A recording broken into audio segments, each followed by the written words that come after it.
Last week, no, 2 weeks ago, I came up here and did that exact same thing. I hit record on the camera so that I could record Bible class for those who are unable to be with us now but want to go back and watch it later. And I must have hit it too quick because it didn't record at all. I felt really bad about that. So, of course, this is a curriculum. I didn't write all of this, although I do sort of interject my own thoughts here and there. So, if I breeze through something too quickly, or if you go back and watch the video and you're maybe missing some things, I'm more than happy to send you the notes that I'm teaching off of for you to read for yourself. Just let me know, and I'll send it to you. No big deal.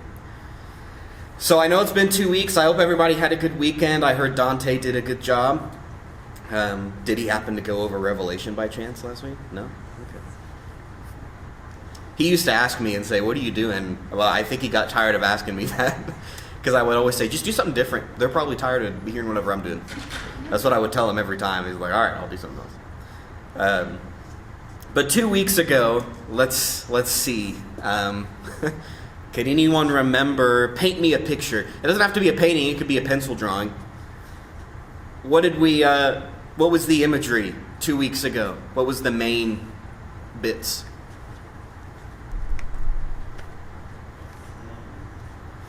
Okay. Yeah? All right. So we're getting the picture here. So a throne, creatures with eyes. Anyone remember more? Does that help kind of jog memory a little bit?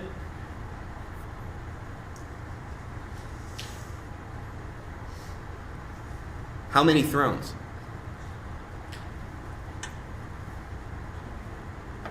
Yeah. Technically 25, but yes. Because there's the throne, which we've pretty well established that God is on his throne, and then there's 24, which we said is 12 on each side, and it's the elders, the 24 elders sitting in their thrones, and who do those elders represent? I don't know either, but the guess was perhaps 12 representatives of Old Testament, 12 representatives of New. I don't know. It's not really explicitly written there, but we get the idea. So yes, we've got a throne which God is sitting on. We have 24 more thrones, 12 on either side. They're you get the idea that they're sitting semicircle, right? And the reason we get that imagery is because there are beasts with multiple eyes, and the way it's written, it says that there are some beasts behind the throne, and it says there are some in the center. So you get the idea that there's sort of this curved sitting on these thrones, some beasts in the center of that, and some beast outside of that. Let's see. And then also part of that imagery is there's a sea of glass in front of God's throne. So there is some sort of separation there. So does anyone remember what else? We're talking about... Again, this is a vision, so does anyone remember what else John saw in regards to these thrones, these creatures, any sort of conversation that he witnesses happening that you remember? Because that's what we're going to talk about today.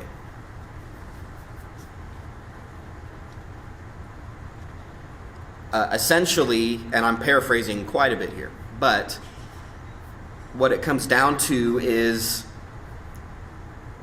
back in chapter 5, the one who sits on the throne has a book in his right hand that is sealed with 7 seals, and only one is worthy to open the book. And so we sort of hear these cries, "Oh, who is worthy to open this book?" And it says John is even, tearful. "Oh, who could possibly open these 7 seals?"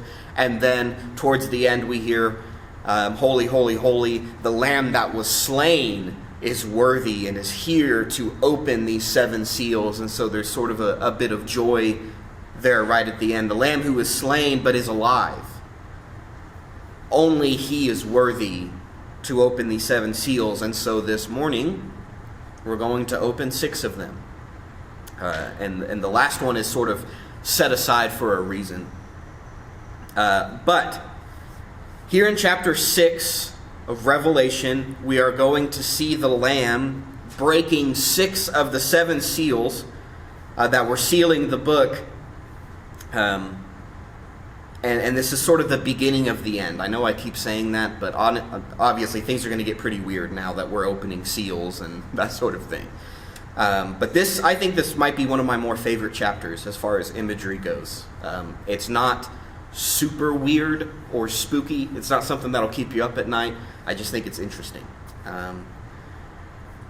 I'm going to repeat what I've said every Sunday that I've been up here. This is a vision. This is cryptic writing. There's a lot of symbolic language and symbolism on purpose. Frank and I talked about that a little bit 2 weeks ago. Part of this is John can't just write a letter to the church and who's under Rome and saying, hey, basically, Son of God's going to come down here, or not come down here, but essentially, the Son of God is going to whip these people into shape, and they're going to regret having ever done anything to you. Yeah, that letter's not going to make it to the church. Rome's going to read that, and then bad things are going to happen from that. So here's some symbolic language, what we're going to see today about some different colored horses. And whatever, here's your letter that was written to you. And just kind of move that right along past the guards, if you will. So it's symbolic on purpose. And because of that, again, today it'll be a little bit easier, but as we go through the next chapters or so, it will be difficult to understand all of the symbols that are there. We're going to do our best. But while it's difficult to understand what each symbol means, just as I said at the beginning of this series, it means something to the people it was written to. And as far as you and I go today studying Revelation, there's an underlying message about God that you and I can sort of glean from this, but otherwise has nothing to do with current events or things getting ready to happen necessarily. You could make the argument there's a lot in here about the return of Jesus, and that, so yes, that is to come. But other than that, the other symbolic language is dealing with what they are dealing with at the time. So this is a vision, symbolic language, and also something else I want to remind you of. This whole book is a book of prophecy. And if you look at any other book of prophecy, prophecy has to do with a coming judgment. That's what prophecies are for. Here comes judgment, and it's always dealing with who it was written to and what they were dealing with at the time, and the judgment that is coming then. So, I think we'll find, again, as we go through it today and as we continue through the chapters, these seals are opened and God is pronouncing, or announcing, I should say, a certain judgment on the Roman Empire that is to come, and indicating to some degree that Rome will fall. So let's look at verse 1. So this is a continuation of the vision. John is going to see some more things now. And so I saw when the Lamb broke one of the 7 seals, and I heard one of the 4 living creatures saying, as with a voice of thunder, "Come." We know what that means. There's almost a theatrical element to it. Come out on stage, or appear, get out here, bring them out. And so John now sees one of the 4 living creatures with the breaking of the first seal. The seal breaks, and one of the creatures says, "Bring them out." And I looked, and behold, a white horse, and he who sat on it had a bow, and a crown was given to him, and he went out conquering and to conquer. So, really quickly, we're talking about colored horses today. I think it's neat. White horse. What do we think that's about? What does a white horse mean? A hero. Why do you think that is? Why white for hero? Pure. This might sound silly to me. I was thinking about it in the car, but if it's a white horse that you're riding into battle, it's going to get all dirty. Bloodied up and muddy and all that stuff. The white horse is the one you would ride after winning, after victory, that you would sort of ride into town and we won and we are the victors. Really, if you remember from 2 weeks ago, here's a good pun. I kind of beat this like a dead horse. But I kept talking about the word crown. Does anyone remember the Greek word for crown that's being used here? It doesn't sound anything like the word crown. It's Stephanos, which, if you'll remember, is specifically, in this case, a victor's crown. So that kind of gives away, here's the white horse, there's purity there. It's not what you're riding into war, it's what you're riding after the war that you've won. So here comes the rider on a white horse, on the horse that you ride after victory, wearing Stephanos, the crown of a victor, and has a bow. He's gone out conquering, and he's going to conquer some more. Who is the rider on the white horse? We could probably make some guesses. I'll say this. There is one other mention of a rider on a white horse in Revelation 19, verse 11, and it's made very clear that that is Christ. So I think it's a pretty safe bet to say this is Christ on the white horse, the victor, the crown, Stephanos. He's gone out conquering, and he's off to conquer some more. It says that he has a bow, so let's talk a little bit about that conquering. We know what a bow is. We know what a bow does.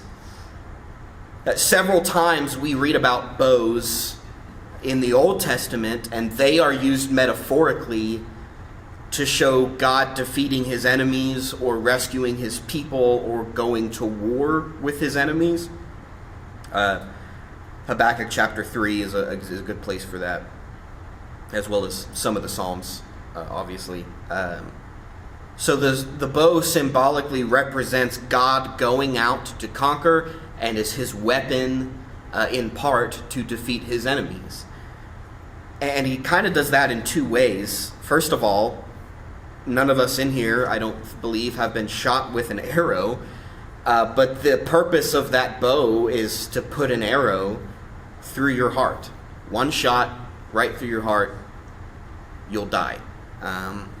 And so it may be that this conqueror, especially if it is Christ, he's got this bow that will pierce your heart. And I would dare say it sounds like the Word of God, piercing men's hearts and thus conquering over them. And then, additionally to that, those who reject his word then will be destroyed as a result of rejecting that word. So either way, the word is going to bring influence in Rome and is going to aid in its destruction. I've already said this, but again, the verse says the writer goes out conquering and to conquer. If you piece this together with all the chapters we looked at so far, this is meant to be an encouragement to Christians in the first century who are being persecuted and put down for following Christ. And so here's more imagery saying, and here is the victor on his white horse with his victor's crown, and this guy just got back from conquering, and he's off to conquer some more. He's still fighting, he's still defeating those who are in opposition to God. So a little bit of more encouragement and imagery for these people to imagine Christ as. Verse 3, he breaks the second seal, and I heard the second living creature say, come. So another seal breaks, another creature says, bring him out. And another, a red horse, went out, and to him who sat on it, it was granted to take peace from the earth, and that men should slay one another, and a great sword was given to him. Okay, white horse is victory. It's victory, it's purity, right? Red horse. Any ideas?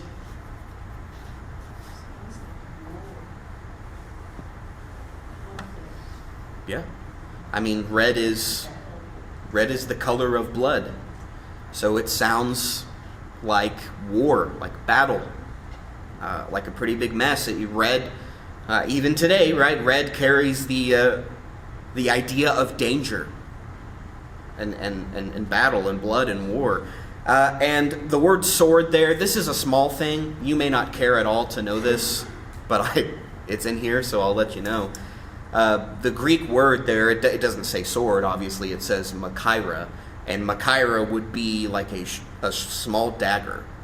So here is the rider on the red horse of war, and if your weapon is this short dagger, I mean, it is up close battle. Again, just something to know, a little tidbit, I guess, there for you. So rider on a horse, indicative of war, and war is going to be, what we're going to see here, part of reducing the power of Rome and bringing it to its knees is war within Rome, up close and personal with a dagger. And in verse 5, moving right along, the third seal, and I hear the living creature say, "Come." And I looked, and behold, a black horse, and he who sat on it had a pair of scales in his hand. I would love to hear what you think a black horse stands for. I can tell you what the scales in each hand stands for. Why a black horse? Any ideas? I have none.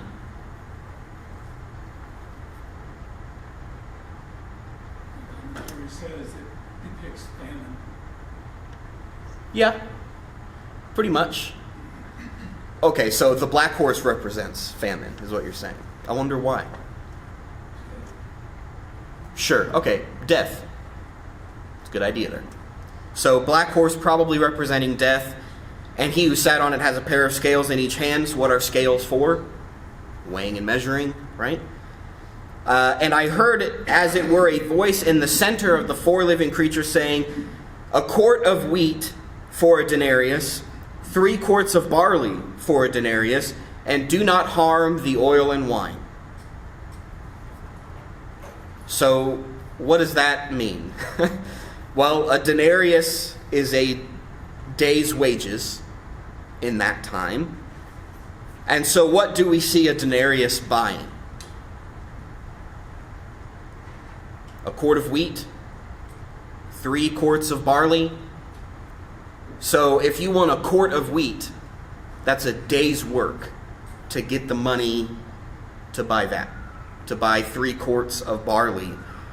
Sounds like a high cost of living.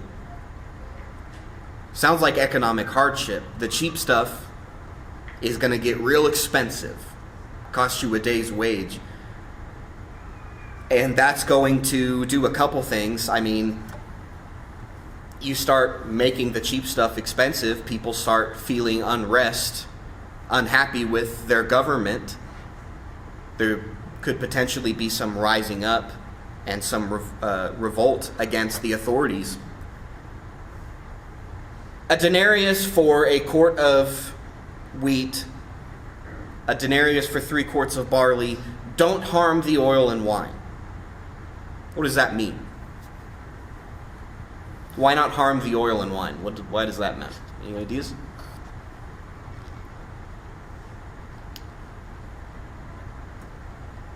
Seem like those are precious commodities. So, okay, yeah. Those would be luxuries, comforts, oil and wine. So what do we see happening there? Make the barley and the wheat expensive. Don't harm the luxuries. What is that going to do?